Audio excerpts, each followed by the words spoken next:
सुकेतु ने एक बार अपने आप को आईने में देखा। सब कुछ सही था, लेकिन वह कुछ नर्वस फील कर रहा था। ऐसा नहीं था कि मुग्धा से ये उसकी पहली मुलाकात थी। वो दोनों एक दूसरे को पिछले 6 महीने से जानते थे। इस बीच कई बार मिल भी चुके थे, आपस में एक दूसरे से खुले हुए थे। किंतु आज की मुलाकात कुछ खास थी। उसने आज मुग्धा से अपने दिल की बात कहने का फैसला लिया था। इसी कारण से थोड़ा नर्वस था। जब से मुग्धा उसके जीवन में आई थी, उसकी दुनिया ही बदल गई थी। अपनी पत्नी सुहासिनी की मृत्यु का उसे गहरा सदमा लगा था। पत्नी की मृत्यु के बाद से सुकेतु बहुत उदास रहने लगा था। सुहासिनी के साथ जीवन का सफर शुरू किए हुए अभी 2 साल ही हुए थे कि मृत्यु के क्रूर हाथों ने उसे सुकेतु से छीन लिया। जीवन के सफर में वह अकेला रह गया। बिना हम सफर के उसके लिए ये सफर एकदम बेरंग और बोझिल हो गया था। उसने अपने आप को समेटकर एक दायरे में बंद कर दिया था। उसके आसपास के लोग उसकी इस दशा से बहुत परेशान थे। कितना प्रयास किया था उसकी माँ ने कि वह दोबारा घर बसा ले, किंतु वह दोबारा जीवन शुरू करने को तैयार ही नहीं था। सुकेतु प्रारंभ से ही कुछ रिजर्व नेचर का था, किंतु पत्नी की मृत्यु के बाद वह और भी चुप रहने लगा था। कुछ गिने चुने लोगों को ही उसके जीवन में प्रवेश की अनुमति थी। पत्नी की मृत्यु के बाद उनके लिए भी उसके मन की बात जान पाना कठिन हो गया था। उसके गिने चुने दोस्तों की लिस्ट में एक मेघा ही थी, जिससे अक्सर वह अपने दिल की बात कर लिया करता था। मेघा के घर पर ही वह मुग्धा से मिला था। मेघा के घर पर लंच पार्टी थी। वह सबसे अलग बगीचे में खड़ा फूलों को निहार रहा था। इनसे मिलो, यह है मुग्धा, मेघा ने उससे इंट्रोड्यूस कराते हुए कहा। सुकेतु ने नजरें उठाकर देखा। हल्के रंग की सलवार कमीज पहने एक सांवली लड़की सामने खड़ी थी। उसकी सादगी उसकी खूबसूरती को और बढ़ा रही थी। फूल अपनी छोटी सी जिंदगी में भी लोगों को कितना सुख दे जाते हैं। मुझे भी फूल बहुत पसंद हैं, मुग्धा ने मुस्कुराते हुए कहा। उसकी इस बात में जो गहराई थी, उससे सुकेतु बहुत प्रभावित हुआ। दोनों बगीचे में बैठकर बातें करने लगे। मुग्धा बहुत खुली सोच की सुलझी हुई लड़की थी। सुकेतु उससे पहली बार मिल रहा था, किंतु वह उसके साथ बहुत सहज महसूस कर रहा था। उसके व्यक्तित्व में एक ठहराव था जो उसके अपने व्यक्तित्व से मेल खाता था। मुग्धा एक कंपनी में फाइनेंस विभाग में काम कर रही थी। कुछ ही समय में दोनों एक दूसरे से खुल गए थे। चलते समय मुग्धा ने उसे अपना नंबर भी दे दिया। घर आकर वह मुग्धा के बारे में ही सोचता रहा। मुग्धा की सादगी, उसकी सोच की गहराई, इन सब ने पहली ही मुलाकात में उसके दिल पर असर किया था। सुहासिनी के जाने के बाद पहली बार उसे लगा जैसे उसके जीवन में किसी की जरूरत है। वह मुग्धा से और जान पहचान बढ़ाना चाहता था। कई बार उसने मुग्धा का नंबर मिलाना चाहा, किंतु संकोच बस मिला नहीं पाया। 4 दिनों तक उसके मन में यही ऊहापोह रही कि वह मुग्धा को फोन करे कि नहीं। आखिरकार 5वें दिन उसने मन में पक्का फैसला कर मुग्धा का नंबर मिलाया। हेलो, मैं सुकेतु। याद है हम मेघा के घर पर मिले थे? बिल्कुल याद है। आप सुकेतु हैं? उस दिन आपसे इतनी सारी बातें हुई थी। क्या हम फिर मिल सकते हैं? जी बिल्कुल, इस संडे की शाम को मिलते हैं। संडे की शाम को ठीक रहेगा। कहाँ मिलें? मेघा के घर के पास जो कैफे है, वह कैसा रहेगा? जी ठीक रहेगा, तो संडे को मिलते हैं। सुकेतु संडे की शाम का इंतजार करने लगा। पहली मुलाकात के बाद तो मुलाकातों का सिलसिला शुरू हो गया था। हर मुलाकात के बाद सुकेतु का मन और भी पक्का हो जाता कि मुग्धा ही उसके जीवन के खालीपन को भर सकती है। उसे ऐसा लगता था कि मुग्धा भी उसकी तरफ वही आकर्षण महसूस करती है जो वह उसके लिए करता है, किंतु वह इस मामले में पहल करने में संकोच कर रही है। अतः इस मामले में उसे ही पहल करनी पड़ेगी।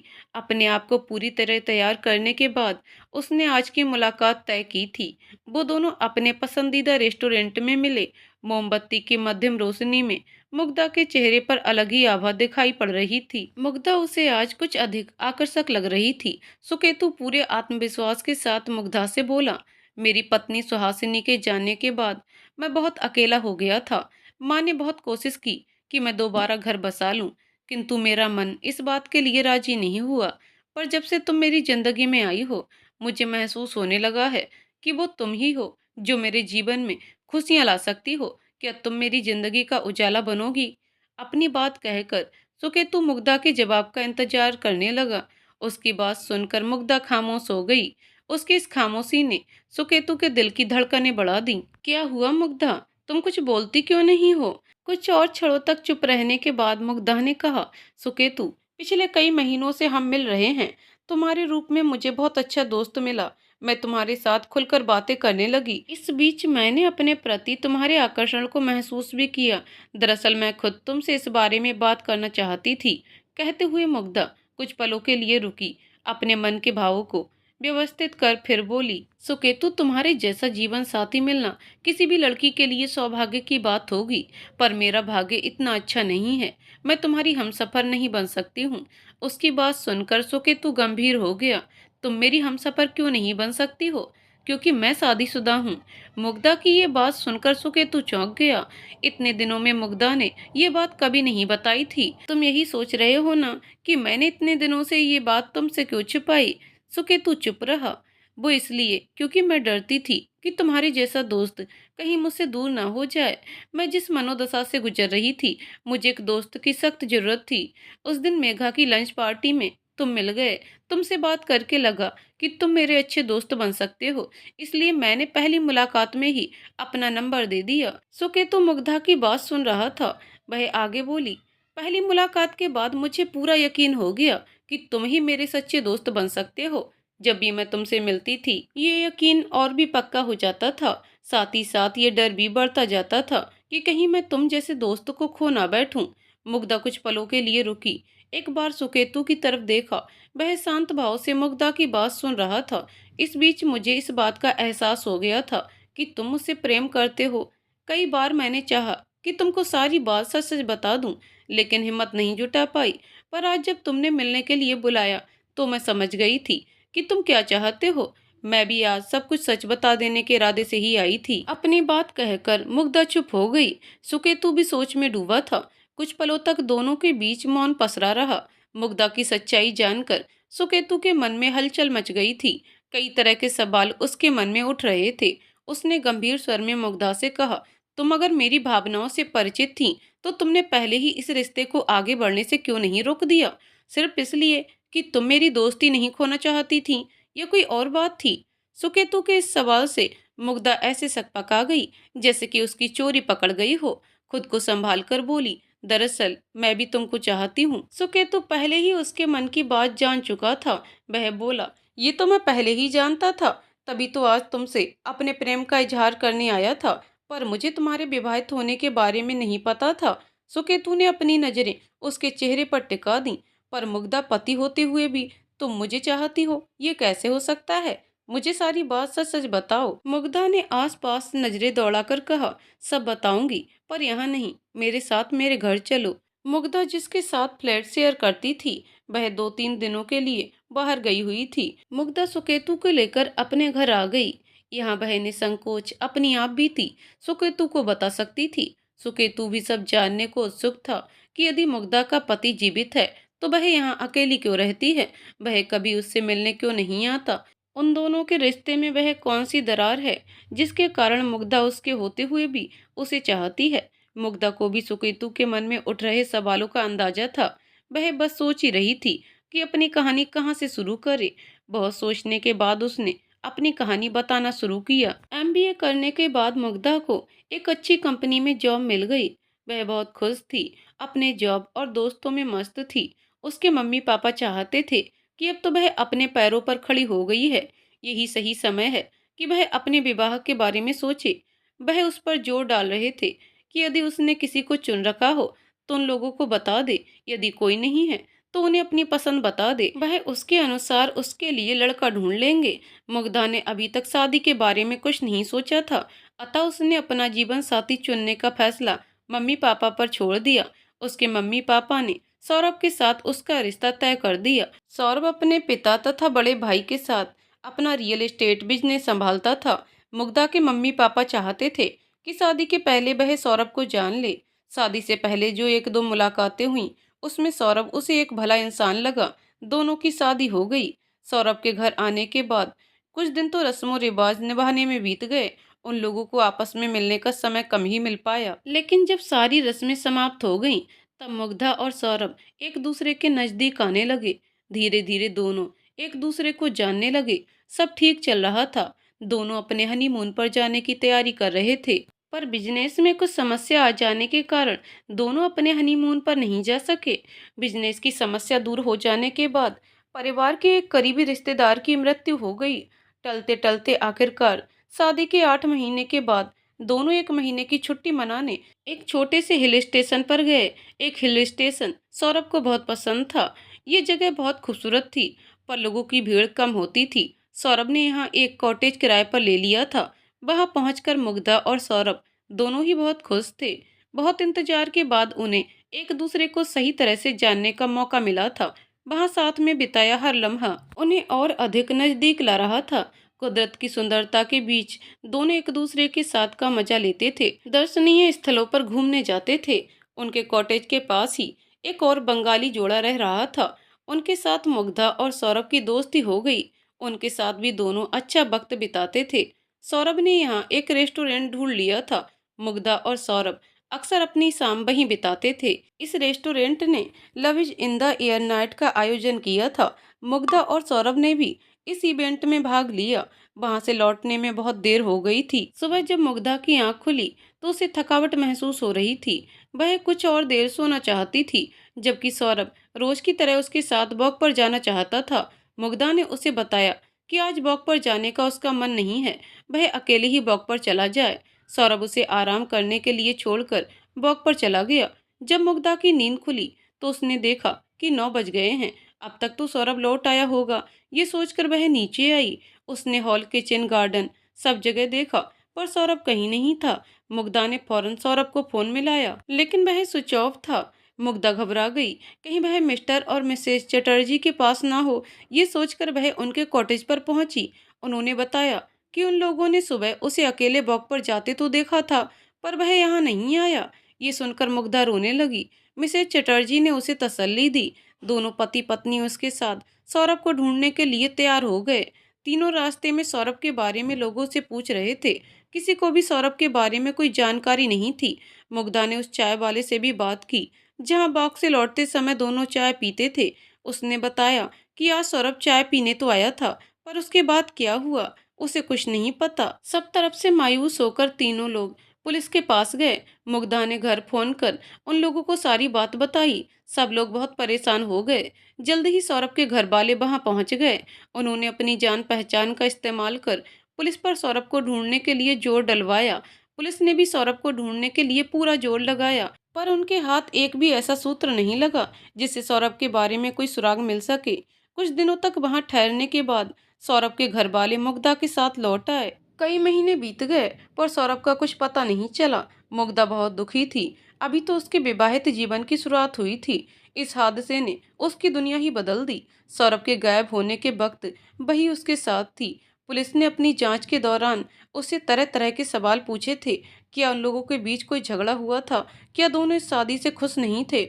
मुग्धा ने उन सारे सवालों का सही सही जवाब दे दिया, लेकिन उन्हीं सवालों को लेकर अब सौरभ के घर वाले उस पर शक करते थे। ये स्थिति मुग्धा के लिए असहनीय थी। बहुत समय बीतने पर भी सौरभ के अचानक गायब हो जाने की गुत्थी नहीं सुलझ पाई थी। मुग्धा इस अनिश्चित स्थिति से बाहर निकलना चाहती थी। वह अपने मायके चली गई। शादी के बाद मुग्धा ने नौकरी छोड़ दी थी। उसने दोबारा नौकरी करना शुरू कर दिया। अपने मम्मी पापा के घर रहते हुए उसे अपने रिश्तेदारों के कई सवालों का सामना करना पड़ता था। वह चाहती थी कि किसी ऐसी जगह चली जाए जहां कोई उसे ना जानता हो। उसने अपने बॉस से सारी बात कही। बॉस ने उसका स्थानांतरण इस शहर में कर दिया। यहाँ आकर उसकी दोस्ती मेघा से हो गई। मेघा की लंच पार्टी में वह सुकेतु से मिली थी। कहानी सुनाते हुए मुग्धा भावुक हो गई। सुकेतु उसे ढांढस बंधाने लगा। मुग्धा बोली, सुकेतु, मैं अजीब सी स्थिति में हूँ। मैं नहीं जानती कि मैं सौरभ की पत्नी हूँ या उसकी विधवा। इस स्थिति में रहना मेरे लिए बहुत कठिन है। सुकेतु उठकर उसके बगल में बैठ गया। वह जानता था कि इस समय शब्द मुग्धा को तसल्ली नहीं दे सकते। उसने उसका सर अपने कंधे पर रख लिया। प्यार से उसका सर सहलाने लगा।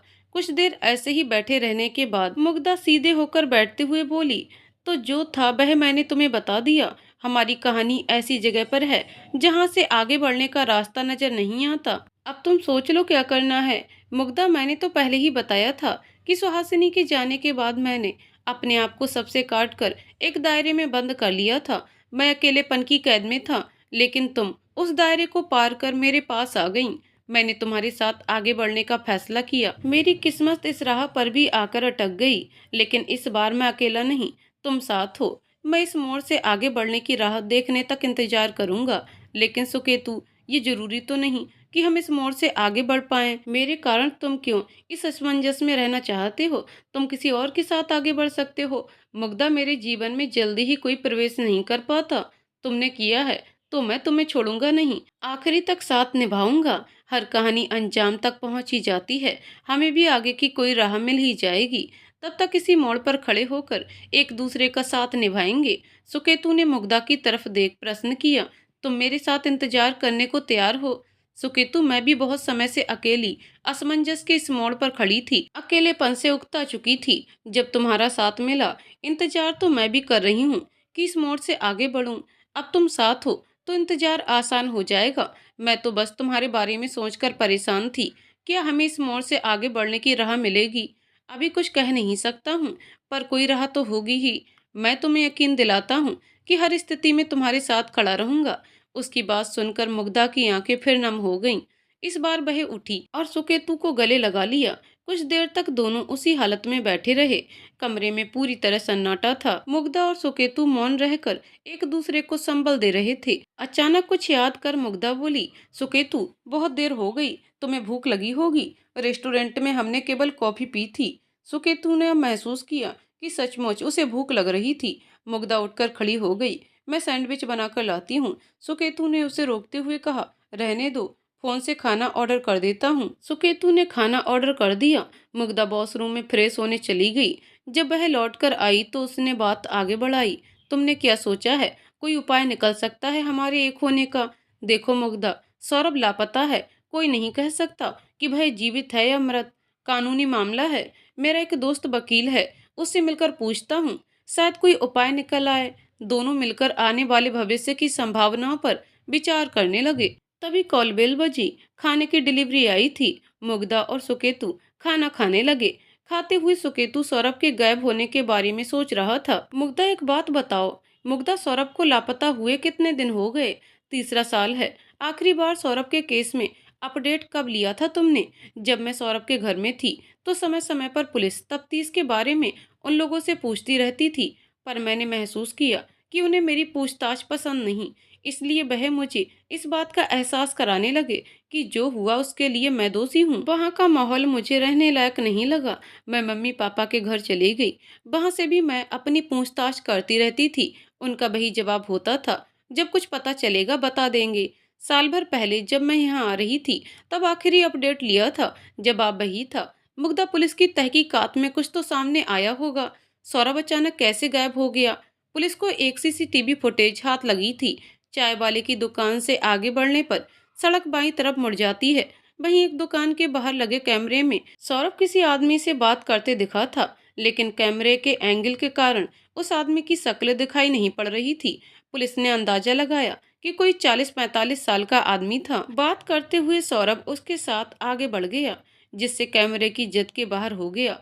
पुलिस ने बहुत कोशिश की, लेकिन उस आदमी के बारे में कुछ पता नहीं चला। सुकेतु कुछ देर सोचकर बोला, तो हो सकता है कि सौरभ के गायब होने में उस आदमी का हाथ हो। पुलिस भी तय कुछ नहीं कर पाई।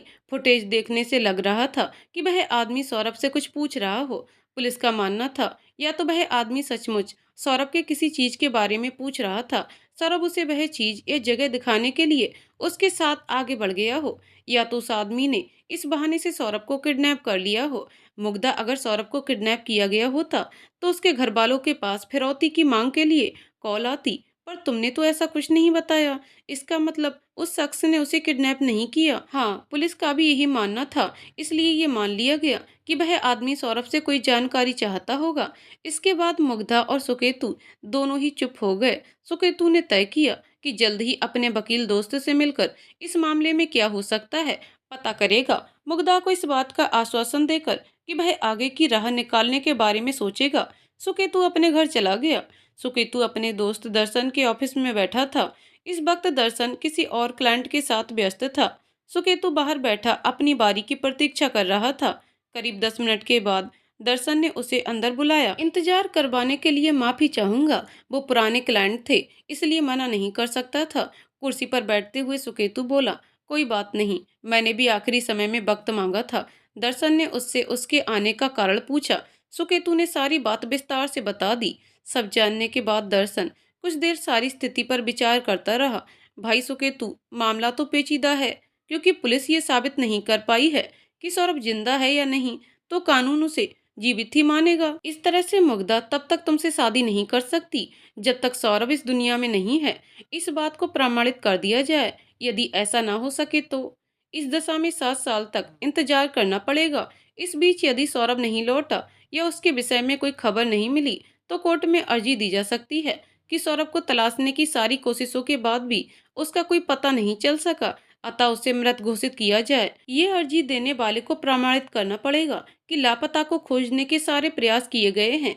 अगर कोर्ट उसे मृत घोषित कर दे तो तुम लोग शादी कर सकते हो। दर्शन की बात सुनकर सुकेतु सोच में डूब गया। अभी तो 3 साल ही हुए हैं, उन्हें 4 साल की प्रतीक्षा करनी पड़ेगी, तब जाकर वो लोग आगे की कार्यवाही कर सकते हैं। यही सब सोचते हुए एक सवाल उसके मन में उभरा। मान लो कोर्ट द्वारा सौरभ को मृत घोषित कर देने के बाद हम दोनों शादी कर लें और वह वापस आ जाए तो भी तुम लोगों की शादी मान्य होगी। पर अगर वह 7 साल के भीतर आ गया तो उसके बारे में तुम लोगों ने कुछ सोचा है? दर्शन ने जो सवाल किया उसके बारे में सुकेतु ने कुछ नहीं सोचा था। उसका सारा ध्यान तो इस बात पर था कि वह अपनी और मुग्धा की शादी की कोई और राह निकाल सके। इस सवाल को सुनने के बाद वह और भी सोच में डूब गया। उसकी मनोदशा को भांपते हुए दर्शन ने कहा, इसीलिए मैंने कहा था कि मामला गंभीर है। अब तुम लोगों को निश्चित करना है कि क्या करना है। यदि शादी का विचार है तो लंबा इंतजार करना होगा। सुकेतु ने कोई जवाब नहीं दिया। दर्शन को धन्यवाद देकर वह अपने घर लौट गया। घर पहुंचा तो उसे बहुत थकावट महसूस हो रही थी। ऑफिस से सीधा वह दर्शन से मिलने गया था, लेकिन ये थकावट शरीर से ज्यादा मन की थी। दर्शन ने जो पेचीदगियां बताई थी उनके बारे में सोचकर वह कुछ परेशान था। खासकर दर्शन की आखिरी बात ने उसके मन में हलचल मचा दी थी। इन सब के चलते फ्रेश होने का भी मन नहीं कर रहा था। वह अपने कमरे में जाकर लेट गया। वह आगे क्या करना है इस पर विचार कर रहा था। तभी उसकी माँ कमरे में आई। क्या हुआ सुकेतु, आते ही लेट गए, कपड़े भी नहीं बदले, तबीयत तो ठीक है ना? सुकेतु उठकर बैठ गया। तबीयत ठीक है, आप परेशान ना हो, मुग्धा के बारे में सोच रहे थे, उसने कहा है ना कि सोचकर जवाब देगी। सुकेतु जब मुग्धा से मिलकर लौटा था तब उसकी माँ ने पूछा था कि क्या हुआ। वह सच बताकर उन्हें परेशान नहीं कर सकता। उसने टालने के लिए कह दिया था कि मुग्धा ने सोचने का समय मांगा है, पर आज उसके सामने वस्तु स्थिति बहुत साफ थी। अभी लंबा समय लगना है, पर अब वह माँ से कुछ छिपाना नहीं चाहता था।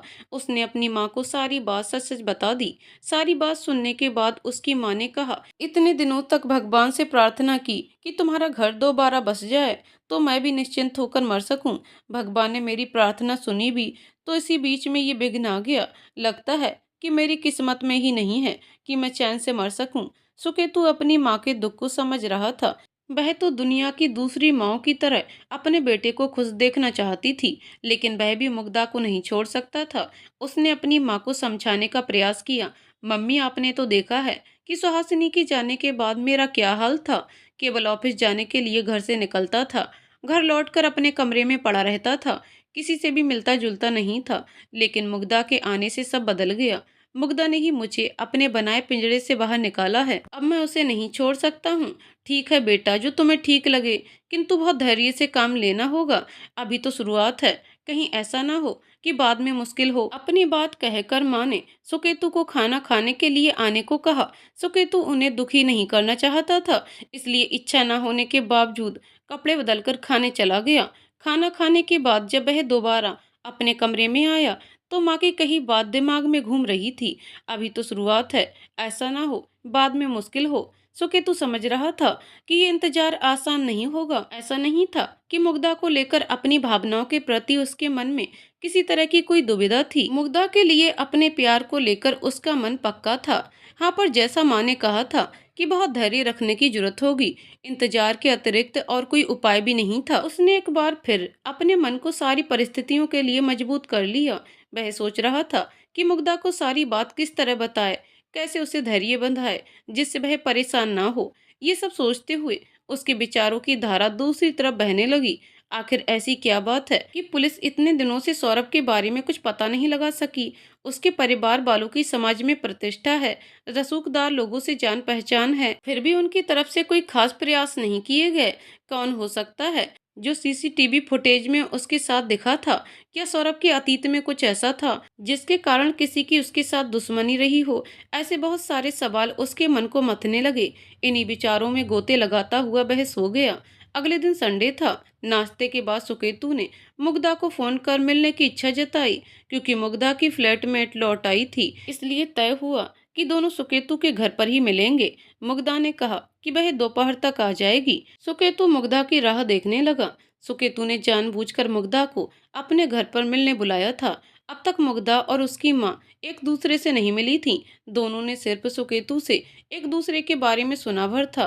सुकेतु चाहता था कि दोनों आपस में मिलकर एक दूसरे को समझने का प्रयास करें। सुकेतु अपने माँ के दिल को अच्छी तरह जानता था। ऊपर से चाहे ना दिखाएं, पर मुग्धा के बारे में जानकर उनका दिल द्रवित हो गया था। ये जानकर कि मुग्धा दोपहर लंच के समय आने वाली है, उसकी माँ ने लंच की तैयारी शुरू कर दी। बड़ी लगन से उन्होंने लंच तैयार किया। मुग्धा के पहुंचने पर उन्होंने सुझाव दिया कि लंच का समय हो गया है, बातें शुरू करने से पहले वो लोग लंच कर लें। सुकेतु की माँ खाना टेबल पर रखने लगी तो मुग्धा भी मदद के लिए आगे आ गई। तुम क्यों परेशान होती हो बेटी, मैं कर लूंगी। आंटी जी, मुझे कोई परेशानी नहीं होगी, उल्टा आपकी मदद करके मुझे खुशी होगी। सुकेतु की माँ ने कुछ नहीं कहा। मुग्धा ने उनके साथ मिलकर खाना मेज पर लगा दिया। आंटी जी, आपने तो बहुत सारी चीजें बना डाली। बच्चों को खिलाने में माँ को अलग ही सुख मिलता है। मुग्धा को अच्छा लगा कि वह उसे अपने बच्चों में शामिल करती हैं। वैसे मुझे भी कुकिंग करना अच्छा लगता है, कभी मौका मिला तो आपको भी बनाकर खिलाऊंगी। तीनों लोग लंच करने लगे। लंच करते हुए सुकेतु की माँ ने मुग्धा से उसके काम और माता पिता के बारे में पूछा, लेकिन अन्य कोई बात नहीं की। लंच के बाद वह मुग्धा और सुकेतु को बातें करने के लिए छोड़कर आराम करने चली गईं। सुकेतु ने मुग्धा को दर्शन के साथ हुई बातचीत के बारे में बताया। सुनकर मुग्धा भी चिंतित हो गई। इसका मतलब है कि हमें 4 साल प्रतीक्षा करनी पड़ेगी। हाँ, उसके बाद भी कुछ कानूनी प्रक्रियाएं होंगी, पर तुम परेशान ना हो। हमने फैसला किया है ना कि हम एक दूसरे का साथ निभाएंगे। हम इंतजार करेंगे। सुकेतु की बात सुनकर मुग्धा गंभीर हो गई।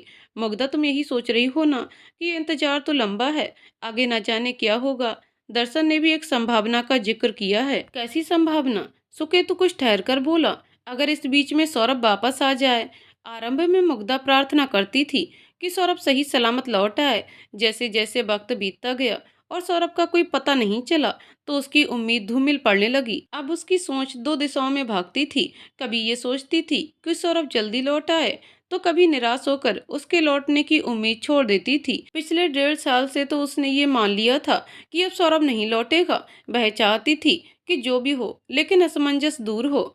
सुकेतु, मैंने तो उसके लौटने की उम्मीद छोड़ दी थी, पर अगर ऐसा होता है तो फिर मैं कुछ कह नहीं सकती कि क्या करूंगी। सही कहूँ तो मैं इस बारे में सोचना भी नहीं चाहती। सुकेतु भी इस बारे में सोचना नहीं चाहता था, लेकिन क्योंकि दर्शन ने ये सवाल उठाया था, इसलिए इस संभावना के बारे में मुग्धा से बात की।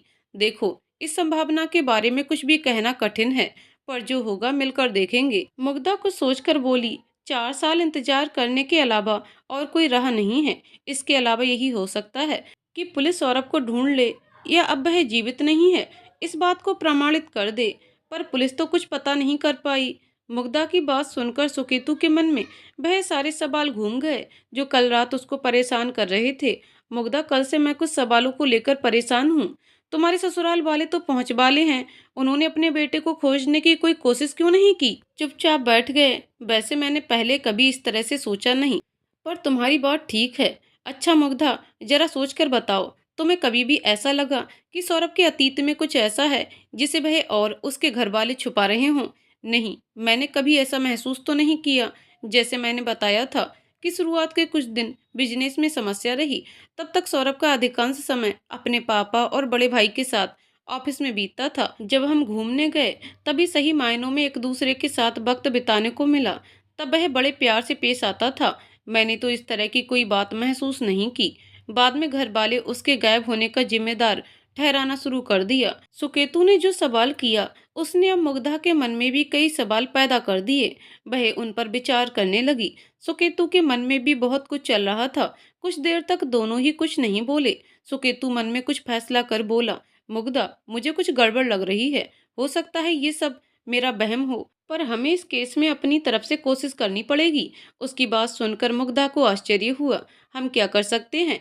तुम अपनी ससुराल जाकर पता करने का प्रयास करो कि क्या सौरभ के अतीत में कुछ था जिसे वह लोग छुपा रहे हों। मुग्धा ने सुकेतु की बात पर विचार किया। उसे भी लग रहा था कि सच तक पहुंचने के लिए ये कोशिश करनी ही पड़ेगी। ठीक है, मैं कोशिश करूंगी कि ऑफिस से छुट्टी लेकर वहां जा सकूं। मुग्धा ने सुकेतु से कहा कि वह अगले हफ्ते ही सौरभ के घर जाएगी। सुकेतु की माँ आराम करने के बाद उनके पास आकर बैठ गईं। सुकेतु चाहता था कि कुछ समय मुग्धा और माँ अकेले एक दूसरे के साथ बात करें। कुल्फी लाने का बहाना कर वह दोनों को साथ छोड़कर बाहर चला गया। उसकी माँ उसके इरादे को भांप गई थी। मुग्धा और माँ दोनों ने दिल खोलकर आपस में बातें की। मुग्धा के साथ जो कुछ हुआ उस पर माँ ने संवेदना जताई। मुग्धा को धैर्य व हौसले से काम करने की सलाह दी। माँ से बात कर मुग्धा को बहुत अच्छा लगा। सुकेतु के आने पर सबने कुल्फी खाई। सबके साथ कुल्फी खाते हुए मुग्धा को बहुत अच्छा लगा। घर लौटते समय मुग्धा का मन बहुत हल्का हो गया था। मुग्धा ने मन ही मन अपने आप को एक नई लड़ाई के लिए तैयार कर लिया। वह विचार करने लगी कि सौरभ के अतीत के बारे में जानने की शुरुआत वह कैसे करे। अपने ससुर व जेठ पर वह इस संबंध में भरोसा नहीं कर सकती थी। उसकी सास बहुत चुप रहती थी। मुग्धा ने सदा महसूस किया कि वह अपने पति के दबाव में रहती हैं। बची थी केवल उसकी जेठानी अचला। अचला भी वैसे तो अधिक नहीं बोलती थी, लेकिन मुग्धा ने महसूस किया था कि वह अपने फैसले लेने में कुछ हद तक सक्षम है। जितने दिन भी वह अपनी ससुराल में रही, अचला का व्यवहार उसके प्रति अच्छा रहा। खासकर सौरभ के लापता होने के बाद वह उससे नरमी से पेश आती थी। मुग्धा ने अचला के जरिए सच जानने का निश्चय किया। अपने ऑफिस से छुट्टी लेकर वह अपने मिशन के लिए ससुराल पहुंच गई। मुग्धा अपनी इच्छा से ससुराल छोड़कर अपने मायके चली गई थी। इतने दिनों से उसने कोई खबर भी नहीं ली थी। अचानक मुग्धा को देखकर उसके ससुराल वाले आश्चर्यचकित हो गए। उसके जेठ अल्पेश को उसका वहां आना बिल्कुल पसंद नहीं आया। मुग्धा के ससुर ने कहा, अब क्यों आई हो यहाँ? तुम अपनी इच्छा से ये घर छोड़कर गई थी। हाँ, मैं अपनी इच्छा से घर छोड़कर गई थी, लेकिन मैं सौरभ की पत्नी हूँ। इस घर में रहने का हक है मुझे। मुग्धा की बात सुनकर अल्पेश बोला, तो तुम यहाँ अपना हक जमाने आई हो? भैया, हक तो मेरा है ही। मैं तो यहाँ ये जानने के लिए आई हूँ कि सौरभ के केस में आगे क्या हुआ। तुमसे कहा था ना कि जब कुछ पता चलेगा तब तुम्हें बता देंगे। हाँ, पर मैं तो ये जानना चाहती हूँ कि 3 साल हो गए पर अभी तक इस केस में कोई कामयाबी नहीं मिली। आप लोग तो पहुंच वाले हैं, तो फिर इस केस को सॉल्व करने के लिए उसका इस्तेमाल क्यों नहीं करते? इस बार जवाब मुग्धा के ससुर ने दिया। तुम कहना क्या चाहती हो कि हम सौरभ को ढूंढने की कोशिश नहीं कर रहे हैं? हमें जो करना था हमने किया। अपनी कोशिशों से केस क्राइम ब्रांच के सुपुर्द कर दिया। इतनी कोशिश की पर कोई सफलता नहीं मिली। अब हम क्या कर सकते हैं? पापा, मैं वो नहीं कह रही थी, लेकिन सौरभ के बारे में सोचकर मुझे भी फिक्र होती है, इसलिए यहाँ आई थी। अल्पेश फिर बीच में बोला, फिक्र है तुम्हें? ओह, तो फिर घर छोड़कर क्यों चली गई? यहाँ रहकर देखती कि हम क्या कर रहे हैं। वैसे भी सौरभ जब लापता हुआ था तब तुम ही उसके पास थी। तुम अधिक जानती होगी। मुझे जो पता था मैंने पुलिस को सच सच बता दिया था। फिर आप लोग इसी बात को लेकर मुझ पर शक कर रहे थे। मेरे लिए ये सब सहना कठिन हो रहा था। मुग्धा और अल्पेश के बीच कहीं बात बढ़ ना जाए, ये सोचकर उसके ससुर ने पूछ लिया, कितने दिन के लिए यहाँ आई हो? 3 दिनों के लिए। अल्पेश ने फिर तीखे स्वर में कहा, तुम्हारा मायका भी तो इसी शहर में है, वहां क्यों नहीं गई? मुग्धा ने भी उसी अंदाज में कहा, हाँ, मम्मी पापा से मिलने जाऊंगी, लेकिन यहीं रहूंगी। एक बार फिर मुग्धा के ससुर ने उन दोनों को शांत कराने के लिए कहा, ठीक है, तुम जब तक रहना चाहो यहीं रहो। उन्होंने जानकी को आवाज लगाई। 20-22 साल की एक लड़की आकर खड़ी हो गई। मुग्धा समझ गई कि नई नौकरानी है। उसके ससुर ने जानकी से कहा कि वह मुग्धा का सामान गेस्ट रूम में पहुंचा दे। मुग्धा के पास केवल एक बैग था, उसने वह खुद ही ले लिया। जानकी के पीछे वह गेस्ट रूम में चली गई। गेस्ट रूम में जाते समय मुग्धा को उसकी सास मिल गई। मुग्धा ने उनके पैर छुए। हमेशा की तरह उन्होंने बिना कुछ बोले उसके सर पर हाथ रख आशीर्वाद दिया और आगे बढ़ गईं। मुग्धा समझ रही थी कि भले ही उसके ससुराल वालों ने उसे रहने की इजाजत दे दी हो, पर वो नहीं चाहते हैं कि मुग्धा घर की परिस्थिति के बारे में जान सके। इसीलिए उसे बंगले के पिछले हिस्से में बने गेस्ट रूम में ठहराया गया है। सुबह का नाश्ता और दोपहर का नाश्ता जानकी उसके कमरे में पहुंचा गई थी। मुग्धा किसी भी तरह अचला से मिलना चाहती थी, लेकिन उसकी कोई राह नहीं दिख रही थी। रात में जानकी जब खाना लेकर आई तो मुग्धा ने उससे बातचीत करना शुरू किया। जानकी, तुम नई आई हो? पहले तो बिमला काम करती थी। जी, कोई 7 महीने हुए मुझे आए। बिमला मेरी चचेरी बड़ी बहन थी, उसकी शादी हो गई, उसने मुझे काम पर रखवा दिया। तुम भी बिमला की तरह अच्छा काम करती हो। अपनी तारीफ सुनकर जानकी खुश हो गई। मौका देखकर मुग्धा ने पूछा, अच्छा, बहुत देर हो गई मुझे आए, पर अचला भाभी मिलने नहीं आई? तो वो तो घर पे नहीं हैं, अपने मायके गई हैं।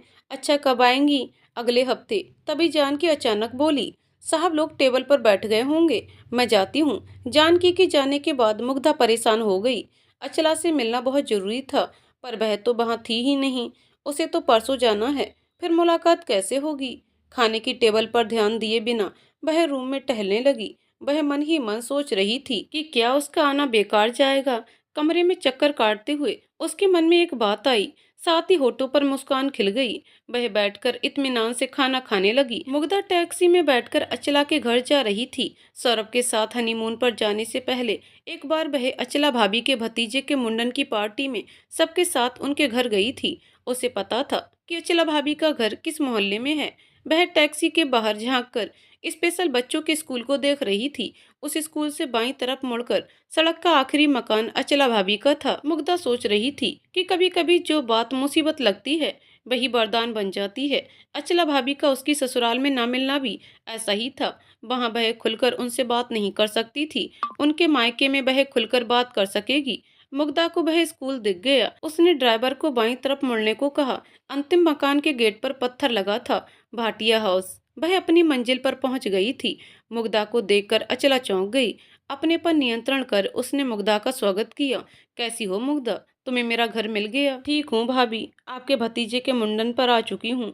अचला ने उसे बैठाया। उसने मुग्धा से उसके आने का कारण पूछा। मुग्धा ने कहा कि अच्छा होगा कि वह उसके कमरे में चलकर बात करे। अचला ने किचन में कुछ निर्देश दिए और मुग्धा को लेकर अपने कमरे में आ गई। अचला समझ रही थी कि मुग्धा इतनी दूर अगर उससे मिलने आई है तो जरूर ही सौरभ के केस के बारे में जानना चाहती होगी। मुग्धा पर जो बीती उसके कारण अचला भी दुखी थी, लेकिन वह चाहकर भी उसकी सहायता नहीं कर पा रही थी। अब बताओ, तुम मुझसे मिलने क्यों आई हो? भाभी, 3 साल हो गए लेकिन सौरभ का कोई पता नहीं चला। हमारी ससुराल वाले इस मामले में इतने शांत क्यों हैं? मुग्धा, पुलिस कोशिश कर रही है, उसे बीच में ही टोकते हुए मुग्धा ने कहा। भाभी, ये बात तो वो लोग भी कह रहे हैं। इतने दिनों से अधर में लटके हुए मैं थक चुकी हूँ। मुग्धा ने प्रश्न भरी दृष्टि से अचला पर डालकर कहा। भाभी, क्या सौरभ के बारे में कुछ ऐसा है जो मुझसे छिपाया गया है? मुग्धा की दृष्टि अचला के चेहरे पर टिकी थी। अचला कुछ असहज लग रही थी। तभी कमरे के दरवाजे पर दस्तक हुई। मेड ट्रे चाय में नाश्ता लेकर भीतर आई। मेड के जाने के बाद अचला ने कहा, मुग्धा, तुम्हें भूख लगी होगी, नाश्ता कर लो। प्लीज भाभी, मैं आपके पास बहुत उम्मीद से आई हूँ। सैंडविच की प्लेट उसकी तरफ बढ़ाकर अचला ने उसे आश्वासन दिया। तुम खाओ, मैं बताती हूँ। मुग्धा ने एक सैंडविच उठा लिया। अचला ने कहना शुरू किया, सौरभ छोटा होने के कारण घर वालों का लाडला था। एमबीए करने के बाद पापा और अल्पेश ने उसे सुझाव दिया कि कहीं और नौकरी करने से अच्छा है अपने बिजनेस में काम करे। सौरभ ने उनकी बात मान ली। मुग्धा, सौरभ एक अच्छा लड़का था। जितने दिन भी तुम उसके साथ रही ये बात महसूस की होगी। मुग्धा कुछ समझ नहीं पा रही थी कि अचला ये भूमिका क्यों बना रही है। उसने टोकते हुए कहा, भाभी, आप सही कह रही हैं। मैं जितने दिन सौरभ के साथ रही वह अच्छा इंसान लगा, पर सौरभ का केस इतना उलझ गया कि मुझे लगता है कि जरूर कुछ ऐसा है कि जो मुझे नहीं पता, लेकिन सौरभ के लापता होने से जुड़ा है।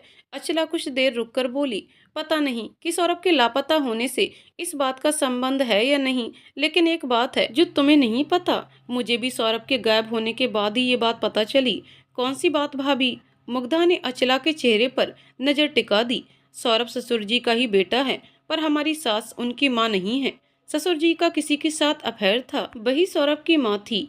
ये सच सुनकर मुग्धा स्तब्ध रह गई। मुग्धा के मन में कई सारे सवाल उभरने लगे।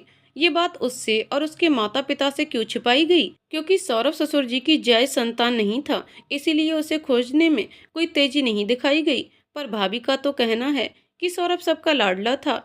अचला भी उसके मन में उमड़ रहे सवालों को समझ रही थी।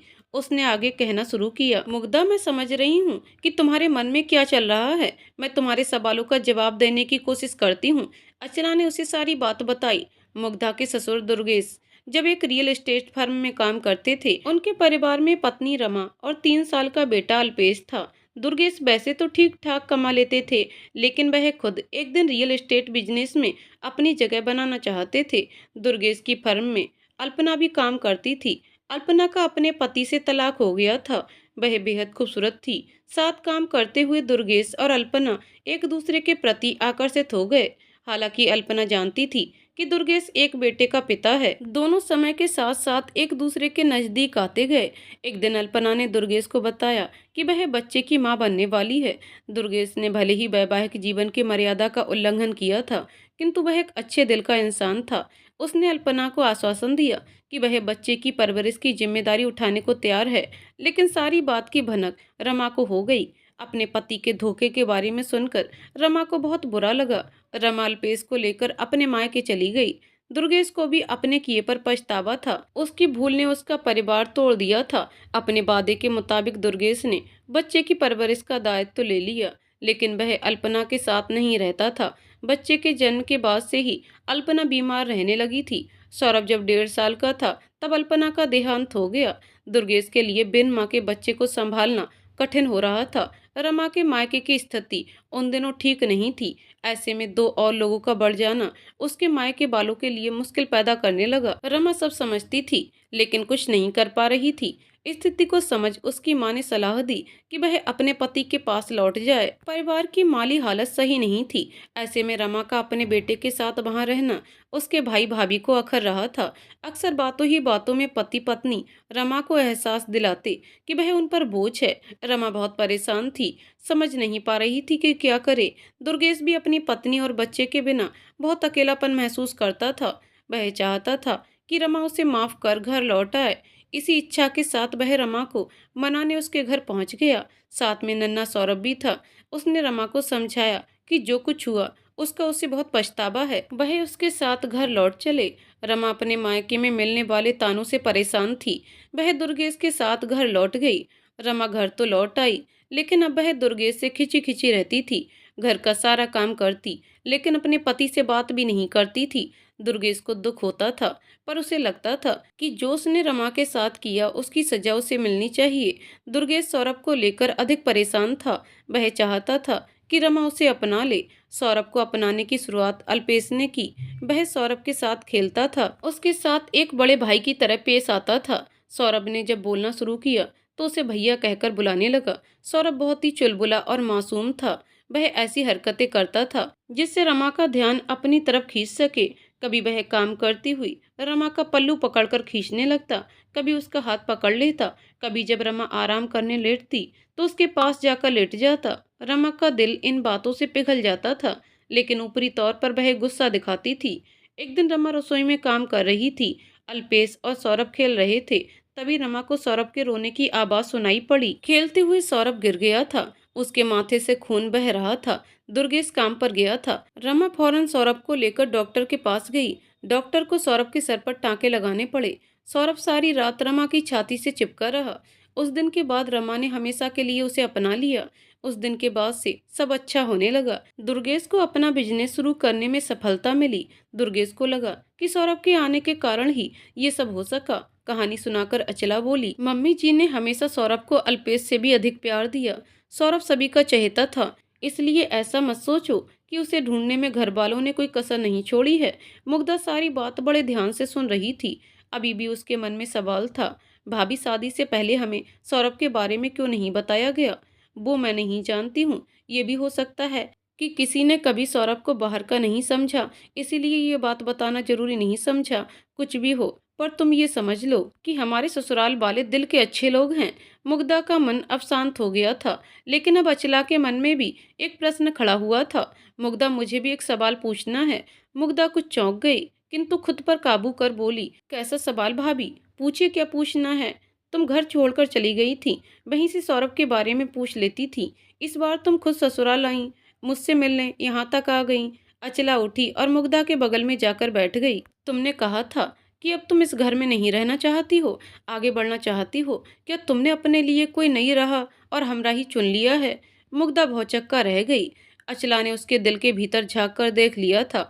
अब उसे कुछ भी छिपाना ठीक नहीं था। उसने अचला को अपने और सुकेतु के बारे में सब बता दिया।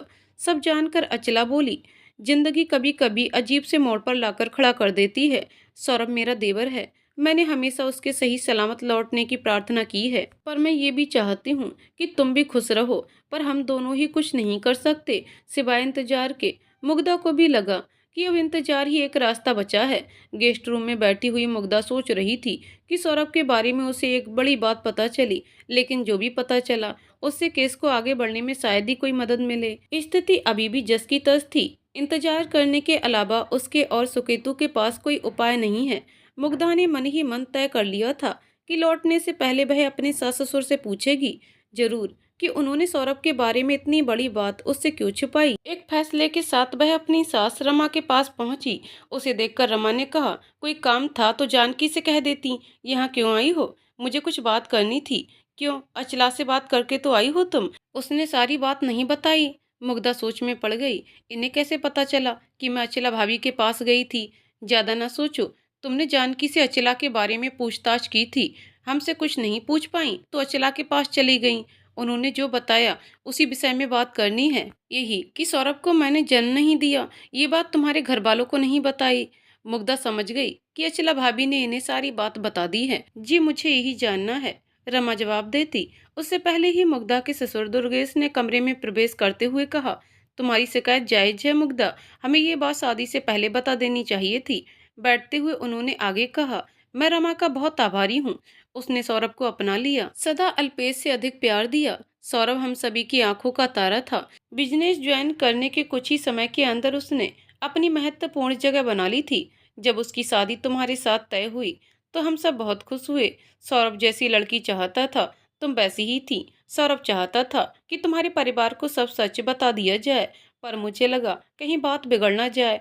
हमने तय किया था कि जब तुम घर में सही तरह से एडजस्ट हो जाओगी तब तुम्हें सब बता देंगे। लेकिन शादी के बाद शुरुआती कुछ महीने बिजनेस की मुश्किल में बीत गए। हमने सोचा कि तुम दोनों एक साथ कुछ दिन बिताओगे तो एक दूसरे को समझ सकोगे, इसलिए सौरभ तुम्हें लेकर छुट्टी पर गया था। लेकिन वहाँ अपनी बात कहते हुए दुर्गेश भावुक हो गए। स्वयं को संभाल कर बोले, तुम फिक्र मत करो, मैं सौरभ को ढूंढने की पूरी कोशिश कर रहा हूँ। इस समय केस क्राइम ब्रांच के ऑफिसर नगेश राणा को सौंपा गया है। नगेश बहुत काबिल ऑफिसर है। जल्दी ही मेरा बेटा वापस आ जाएगा, तब उसके साथ दोबारा तुम्हें इस घर में ले आऊंगा। अपने ससुर के दुख को देखकर मुग्धा को उनके लिए सहानुभूति महसूस हुई। वह अपने बेटे के लौटने की उम्मीद लगाए थे, जबकि वह सुकेतु के साथ एक नई शुरुआत करना चाहती थी। मुग्धा को अपने ससुर के बारे में सोचकर बुरा लगा। उसने सोचा कि वह उन्हें अपने और सुकेतु के बारे में सब बता दे। फिर वह ये सोचकर चुप हो गई कि अचला ने जरूर उसकी सास को सुकेतु के बारे में बताया होगा। वह जब सही समझेंगी बता देंगी। उसने अपने ससुर से कहा, पापा मैं कल सुबह अपने मम्मी पापा से मिलने जाऊंगी, वहीं से वापस लौट जाऊंगी। आप प्लीज सौरभ के केस के बारे में मुझे बताते रहिएगा। उसके ससुर ने उसे आश्वासन दिया कि वह उसे केस के बारे में बताते रहेंगे। मुग्धा ने उन्हें अपना फोन नंबर दे दिया। मुग्धा को लौटे एक हफ्ता हो गया था। सारी बात जानने के बाद सुकेतु को भी यही लगा कि अब इंतजार करने के अलावा कुछ नहीं किया जा सकता। दोनों ने ही मानसिक रूप से लंबे इंतजार के लिए तैयारी शुरू कर दी। सुकेतु की माँ ने भी दोनों को समझाया कि अब इधर उधर मन भटकाने से अच्छा है कि धैर्य से सही समय की प्रतीक्षा करो। ये तुम लोगों के प्रेम की परीक्षा है, इसमें धैर्य के साथ ही सफल हो सकते हो। मुग्धा जब से अपनी ससुराल से होकर आई थी तब से उसकी दुविधा और बढ़ गई थी। वह चाहती थी कि सौरभ के केस में जल्दी से कोई सफलता मिले, लेकिन ये भी नहीं चाहती थी कि जो खबर मिले उसे ससुराल वालों का दिल दुखे। खासकर अपने सास ससुर के बारे में सोचकर उसे बुरा लगता था। हालांकि बहुत पहले से ही उसे ऐसा लगने लगा था कि सौरभ के साथ कुछ अनहोनी हो गई है। वह किसी हादसे का शिकार हो गया है। उसके पास इसका कोई सबूत नहीं था, बस ये उसके दिल की चेतावनी मात्र थी। इसी चेतावनी के कारण ही वह सुकेतु के करीब आई थी। मुग्धा अक्सर सोचती थी कि जितने दिन भी उसने सौरभ के साथ बिताए थे उनमें उसे कहीं से भी उसे छल कपट नहीं लगा था। वह पल बहुत ही सुखद थे। अपनी परेशानी में उसे कुछ समय के लिए लगा था कि शायद सौरभ के अतीत में कुछ ऐसा हो जो सही ना हो, लेकिन अब सब जान लेने के बाद उसे इस बात का पूरा लग रहा था कि उसने ऐसा सोचा ये ठीक था कि अब वह सुकेतु को चाहती है, उसके साथ ही जीवन पथ पर आगे बढ़ना चाहती थी। पर सौरभ के लिए बिताए पल अभी भी उसके मन में अंकित थे। मुग्धा ने साफ गोई से अपने दिल का हाल सुकेतु को बताया था। सुकेतु भी कहता था कि ऐसा होना स्वाभाविक है। उन पलों में तुम सौरभ को अपना हम सफर मानती थी, उसके साथ सुखी जीवन बिताने के सपने देखती थी। वह पल उतने ही पवित्र हैं जितने उसके द्वारा सुहासिनी के साथ बिताए पल। सुहासिनी के साथ बिताए पल आज भी उसे सुख की अनुभूति कराते हैं। करीब 3 महीने बीत गए थे। मुग्धा के ससुर ने केस के बारे में कोई जानकारी नहीं दी थी। मुग्धा निराश होने लगी थी। तभी एक दिन उसके ससुर ने फोन कर जो सूचना दी, उसे सुनकर मुग्धा सन्न रह गई। फोन हाथ से छूटकर गिर गया। वह कुछ समझ नहीं पा रही थी। कुछ देर वह निढाल बैठी रही, फिर खुद को संभाल कर उसने सुकेतु को फोन किया। सुकेतु ने उससे कहा कि वह फौरन उसके पास पहुंच रहा है। सुकेतु जब पहुंचा तब मुग्धा की आंखों में आंसू भरे थे। सुकेतु को देखते ही वह उसके गले लग रोने लगी। सुकेतु उसे ढांढस बंधाने लगा। कुछ देर के बाद जब मुग्धा शांत हुई तो उसने कहा, सौरभ के पापा का फोन आया था।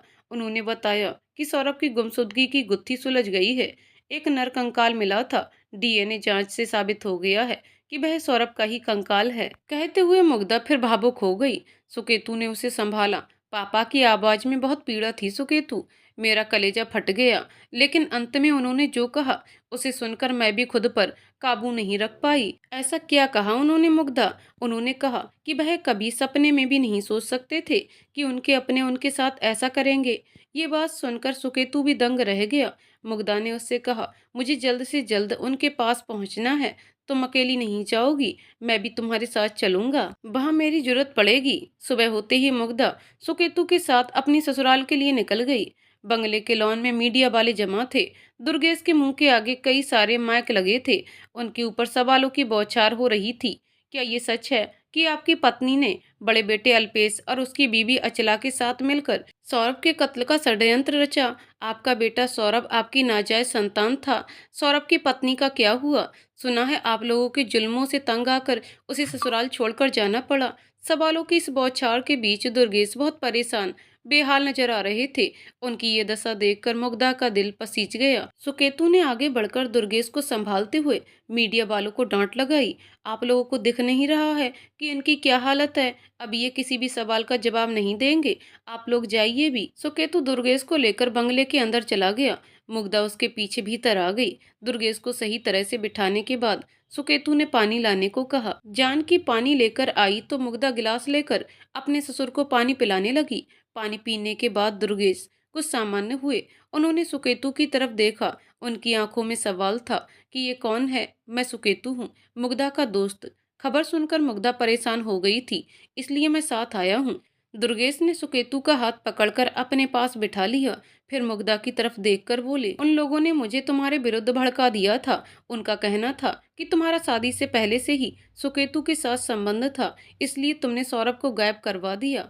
पर मैं क्या जानता था कि मेरे अपने ही विश्वासघाती हैं। मुग्धा भी उनके बगल में बैठकर उन्हें सांत्वना देने लगी। मैंने रमा को देवी समझा था। मुझे लगता था कि उसने मेरी भूल को माफ कर सौरभ को अपना लिया है, लेकिन उसने तो मेरी भूल का बदला अपने पाप से लिया। अपनी बात कहते हुए दुर्गेश फपक कर रो पड़े। सुकेतु ने उन्हें समझाया कि वह कुछ देर आराम कर ले, लेकिन दुर्गेश नहीं माने। उन्होंने कहा कि जब तक वह सारी बात नहीं बता लेंगे उनके दिल को चैन नहीं मिलेगा। दुर्गेश उन लोगों को सौरभ की मौत का सच बताने लगे। अचला ने मुग्धा को जो कुछ बताया था उसमें दो बातें सच नहीं थीं। एक ये कि सौरभ के बारे में उसकी गुमशुदगी से पहले से जानती थी। दूसरा, रमा ने कभी भी सौरभ को दिल से नहीं अपनाया था। वह सौरभ में हमेशा अपने पति के धोखे को ही देखती थी। दुर्गेश का बिजनेस अच्छा चलने लगा था। रमा नहीं चाहती थी कि वह घर छोड़कर जाए और उसकी कोखजाई औलाद का हक मारा जाए। घर में रहते हुए रमा दुर्गेश की नज़र में अच्छी बने रहना चाहती थी, अतः वह केवल सौरभ को अपनाने का दिखावा करती थी। अल्पेश का मन पढ़ने लिखने में नहीं लगता था। जैसे तैसे ग्रेजुएशन कर वह भी अपने पिता के साथ बिजनेस में लग गया। सौरभ एक होनहार लड़का था। वह पढ़ाई में बहुत होशियार था। सौरभ अपनी माँ और बड़े भाई अल्पेश की बहुत इज्जत करता था। उसे अपने जन्म के बारे में पता था। इसके बावजूद भी रमा ने उसे अपने बेटे की तरह पाला था। इस बात के लिए उसके मन में रमा के लिए श्रद्धा का भाव था। उसकी सदैव यही कोशिश थी कि वह कुछ ऐसा करे जिससे उसकी माँ और बड़े भाई अल्पेश को उस पर गर्व महसूस हो। जब सौरभ ग्रेजुएशन के अंतिम साल में था, तब अल्पेश की शादी अचला से हुई। भाभी के आने से वह बहुत खुश था। देवर होने के नाते अचला से हंसी मजाक करता था, लेकिन अचला उसके हंसी मजाक को दूसरे ही रूप में लेती थी। अल्पेश की तुलना में सौरभ बहुत अधिक सुंदर व आकर्षक था। अचला उसकी इस खूबसूरती पर फिदा हो गई। पहले तो सौरभ उसकी मंशा को समझ नहीं पाया, लेकिन जब बात उसकी समझ में आई तो उसने अपने व्यवहार को बदल लिया। वह अचला से दूर रहने लगा। अपनी दाल न गलते देख अचला ने सीधे सीधे संबंध बनाने का प्रस्ताव रखा, लेकिन सौरभ ने दृढ़ता से मना कर दिया। सौरभ का ग्रेजुएशन पूरा हो गया था। वह एमबीए करने के लिए बाहर चला गया था। उसे लगा इस वक्त में अचला को अपनी गलती समझ आ जाएगी। अचला ने सौरभ के इस बर्ताव को अपना अपमान माना। वह सौरभ से इस बात का बदला लेने का मौका ढूंढने लगी। जब सौरभ एमबीए करने गया था, तभी अचला को पता चल गया था कि सौरभ उसके ससुर की नाजायज संतान है। उसकी सास ऊपर से चाहे जो दिखाए, लेकिन वह सौरभ को बिल्कुल पसंद नहीं करती है। उसने सौरभ को लेकर अपने पति का मन भी टटोल कर देखा। उसके ससुर हर बात में अल्पेश को कम करके आंकते थे, सौरभ की हर बात में सराहना करते थे। अतः अल्पेश के मन में भी सौरभ के लिए नफरत थी, जिसे वह भी अपने मन में छिपाए रखता था। अचला ने अपनी सास और पति के मन में सौरभ के लिए पल रही इसी नफरत को अपना हथियार बनाने का फैसला लिया। अपनी योजना के अनुसार वह अपने पति और सास को सौरभ के खिलाफ भड़काने लगी। उसका कहना था कि रमा ने तो उसे अपने बेटे से अधिक प्यार दिया। अल्पेश ने भी बड़े भाई की तरह सदा उसका साथ दिया, लेकिन सौरभ बड़ी चालाकी से ससुर को अपने पक्ष में कर सब कुछ हड़प लेना चाहता है। एमबीए करने के बाद जब सौरभ लौटा, तो अपने पिता के जोर देने पर वह भी बिजनेस में शामिल हो गया। अपनी योग्यता के दम पर उसने बिजनेस में अपनी अच्छी पैठ बना ली। दुर्गेश बिजनेस के फैसले लेने के लिए सौरभ पर ही यकीन करते थे। अक्सर वह अल्पेश को डांटते हुए कहते कि अपने छोटे भाई से सबक लो। इतने कम दिन में उसने बिजनेस की बारीकियां सीख लीं, जबकि इतने सालों में तुम छोटे मोटे फैसले लेने के काबिल भी नहीं हो। सौरभ के बढ़ते कद से अल्पेश उससे और भी चिढ़ने लगा। अचला के भड़काने के बाद रमा को भी चिंता होने लगी कि कहीं सौरभ सब कुछ हड़प ना ले। वह जब सौरभ के कारण अल्पेश को परेशान देखती, तो उनके मन की जलन कई गुना बढ़ जाती थी। रमा, अल्पेश और अचला मिलकर सौरभ को रास्ते से हटाने के बारे में सोचने लगे। दुर्गेश चाहते थे कि अब सौरभ भी घर बसा ले। उन्होंने सौरभ से पूछा तो उसने कहा कि जैसा आप लोग कहेंगे वैसा ही करूंगा। दुर्गेश ने रमा से बात की। रमा को ये बात अच्छी नहीं लगी। यदि सौरभ की शादी हो जाती तो उसे रास्ते से हटाने में कठिनाई होती। उसने अल्पेश और अचला को सारी बात बताई। उन्हें भी ये ठीक नहीं लगा। उन लोगों ने दुर्गेश को समझाने की कोशिश की कि सौरभ की अभी उम्र ही क्या है, क्यों अभी से उसे गृहस्थी के झंझटों में फंसाया जाए। लेकिन दुर्गेश ने तय कर लिया कि सौरभ की शादी कराएंगे। कहानी सुनाते हुए दुर्गेश रुके, मुग्धा को देखकर बोले, तब मुझे क्या पता था कि उन लोगों की सोच क्या है। मैं रिश्ते ढूंढने लगा। रिश्ता तय करने से पहले सौरभ उन लोगों की राय मांगता। वो लोग कोई ना कोई नुक्स निकाल देते। जब तुम्हारा रिश्ता आया, तब भी उन लोगों ने बात बिगाड़ने की कोशिश की, लेकिन सौरभ को तुम बहुत पसंद आई थी, इसलिए मजबूरी में उन्हें हाँ करनी पड़ी। तभी जानकी कमरे में आई। उसने कहा कि मुग्धा और सुकेतु थक गए होंगे, पहले फ्रेश होकर कुछ खा लीजिए, फिर बात कीजिए। दुर्गेश ने भी हाँ में हाँ मिलाई। सुकेतु और मुग्धा फ्रेश होने चले गए। दोनों ही के मन में हलचल थी कि आखिर उन तीनों ने सौरभ के साथ क्या किया। खाने के बाद दुर्गेश ने कहानी आगे बढ़ाई। मुग्धा से शादी होने के बाद सौरभ बहुत खुश था, लेकिन वो तीनों लोग इसे अपनी हार मान रहे थे। मुग्धा के आ जाने के बाद सौरभ को रास्ते से हटाने के लिए उन्हें बहुत सोच समझकर चाल चलनी थी। इसी बीच एक और बात हो गई। पता चला कि ऑफिस में एक बड़ी रकम का घपला हुआ है। इसके पीछे अल्पेश था। अपनी जलन और हताशा में उसे सट्टे की आदत पड़ गई थी। सट्टे में मिली जीत जिंदगी में उसकी नाकामी के अवसाद को कम कर देती थी। अक्सर वह ऑफिस से पैसे लेकर दांव खेलता था। जीतने पर मुनाफा खुद रखकर बाकी रकम वापस कर देता था। अधिक मुनाफे की उम्मीद में उसने एक बड़ी रकम दांव पर लगाई थी, लेकिन दांव उल्टा पड़ गया। रकम डूब गई। बिजनेस की यही समस्या थी, जिसके चलते सौरभ हनीमून पर नहीं जा सका था। सौरभ ने इस मामले की जांच की तो अल्पेश का नाम सामने आया। दुर्गेश बहुत नाराज हुए। उन्होंने पूरे ऑफिस के सामने अल्पेश को बुरी तरह लताड़ दिया।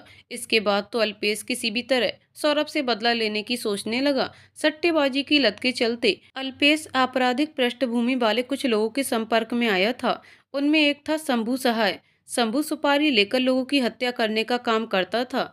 अल्पेश उससे मिला और सौरभ की हत्या कराने के सिलसिले में उससे मिला। लेकिन इसी बीच सौरभ और मुग्धा 1 महीने के लिए हनीमून पर हिल स्टेशन चले गए। अल्पेश को ये सही अवसर लगा। उसने सोचा कि यदि वहां सौरभ के साथ कुछ होगा तो सारी बात मुग्धा पर आसानी से डाली जा सकती है।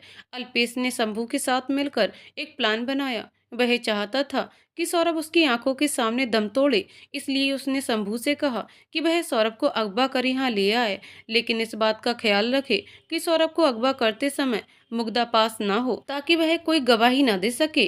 शंभू हिल स्टेशन पहुंचकर सही मौके की राह देखने लगा। ये मौका उसे तब मिला जब सौरभ अकेला वॉक के लिए गया। सावधानी बरतने के बावजूद शंभू की सौरभ से बात करते हुए सीसीटीवी फुटेज पुलिस के हाथ लग गई। उसमें भी शंभू की शक्ल नहीं दिखाई पड़ रही थी। सौरभ की गुमशुदगी का केस इंस्पेक्टर कर्ण सिंह के पास था।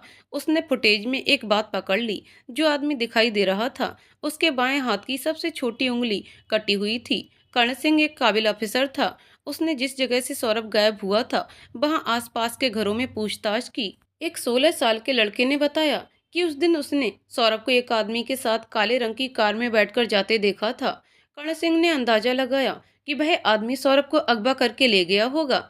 उसने पहले हिल स्टेशन पर ऐसे आदमी की खोज करने का प्रयास किया जिसके बाएं हाथ की उंगली कटी हो। वहां सफलता न मिलने पर कर्ण ने सौरभ के शहर में अपने मुखबिर को ये काम सौंपा। उन्होंने उसे शंभू के बारे में बता दिया। कर्ण ने शंभू को गिरफ्तार कर उससे पूछताछ की। शंभू ने सारी बात बता दी। शंभू उस दिन सौरभ से मिला।